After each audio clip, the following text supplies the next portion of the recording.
কি গো, তোমার কি হয়েছে? তুমি মন খারাপ করে বসে আছো কেন? কি বলি তোমাকে, যখন খরচ আসে তখন সব দিক থেকে সবকিছু খরচ হয়ে যায়। এই আজ সকালেই বাইকটা খারাপ হয়ে গেল, গেলাম দোকানে, লম্বা চওড়া একটা বিল ধরিয়ে দিল।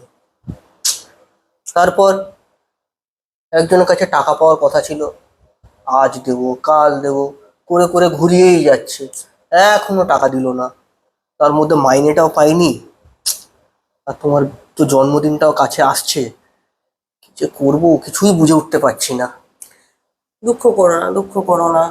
তোমার যখন এতই সমস্যা চলছে, তাহলে এবছর জন্মদিনে তোমাকে কিচ্ছু দিতে হবে না সোনা, কিচ্ছু দিতে হবে না। কি ভেবেছিলে তুমি, যে আমি তোমাকে এরকম বলবো যে আমার জন্মদিনে তোমাকে কিচ্ছু দিতে হবে না? আমি প্রতি বছর দেখছি, যেই আমার জন্মদিনটা আসে ঠিক তার আগে আগে তোমার এই ড্রামা শুরু হয়ে যায়। আমি ওইসব কিচ্ছু শুনতে চাই না। লাস্ট উইকে মালাবারে যে গয়নাটা দেখে এসেছিলাম, আমার সেই গয়নাটাই চাই কিন্তু। কালকে যাবে আমার সাথে, আমাকে নিয়ে যাবে ওখানে, আর ওই গয়নাটাই আমাকে কিনে দেবে, বুঝেছো?